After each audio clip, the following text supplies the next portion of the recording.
Hey everyone, it's Michael with Christopher Street Tours, and on today's episode of Queer History, we're going to be talking about Bayard Rustin, an LGBTQ rights and civil rights activist.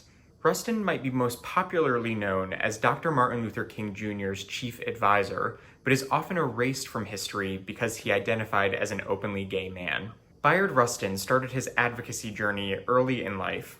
He was born in Pennsylvania in 1912 and raised by his maternal grandparents, and his grandmother, Julia Rustin, was a Quaker and also a member of the NAACP, or the National Association for the Advancement of Colored People.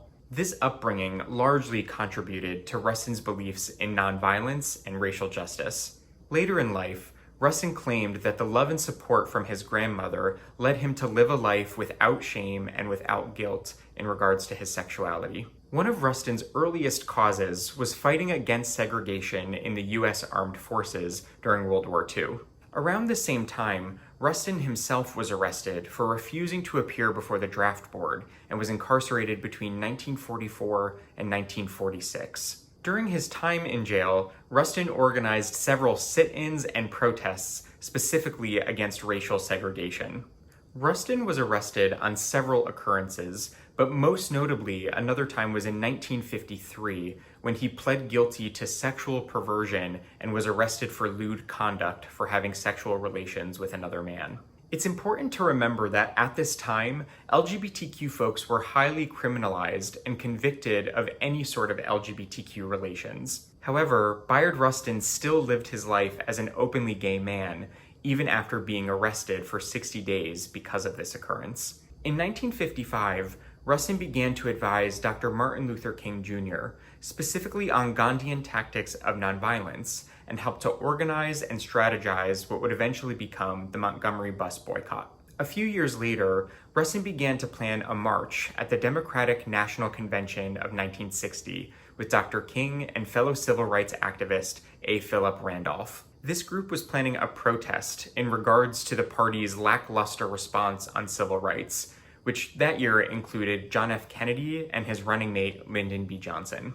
In response, the Democratic Party's leadership sent in Congressman Adam Clayton Powell to stop the march, who used Rustin's sexuality as a tool for blackmail. Powell told Dr. King that if they continued on with the march, then he would begin to spread rumors that there was an affair between Dr. King and Bayard Rustin, which of course is untrue. After consulting with his advising team, Dr. King decided to eventually distance himself from Bayard Rustin, even though Rustin never kept his sexuality a secret and Dr. King had always known that he lived as a gay man.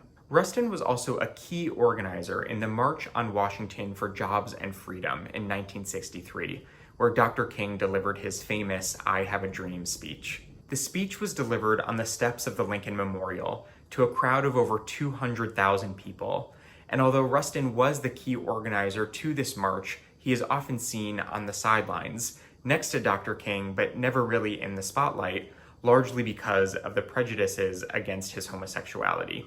In the 1970s, Rustin continued his advocacy work in topics of human rights and foreign policy. In 1986, Rustin testified on behalf of New York State's Gay Rights Bill, which banned discrimination on the basis of sexual orientation in housing, employment, and public accommodations. Rustin continued his work with civil rights and LGBTQ rights up until his death in 1987. Several awards and recognitions have been granted to Bayard Rustin, both during his life but also after his death.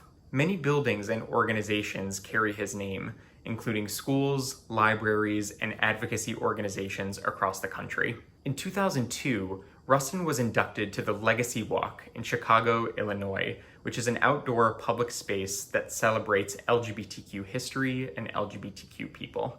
In November 2013, President Barack Obama posthumously awards Bayard Rustin the Presidential Medal of Freedom. And in June 2019, Rustin was one of the first 50 inaugural American pioneers, trailblazers, and heroes to be included on the National LGBTQ Wall of Honor at the Stonewall National Monument in New York City. Bayard Rustin was a brave and courageous man who lived his life open and proud during a time where it was not necessarily acceptable to do so. He He always stood up for what he believed in, especially in civil rights, LGBTQ rights, and nonviolence, and his impact on history continues to leave a legacy. And that concludes this episode of Queer History with Christopher Street Tours. Be sure to subscribe to our channel below and follow us on Facebook and Instagram at Christopher Street Tours for more queer history. Until next time. Christopher Street Tours is an LGBTQ-owned organization. Our mission is to make LGBTQ history accessible and engaging, sharing stories and uplifting voices from those who paved the way before us. For more information and resources, please visit ChristopherStreetTours.com.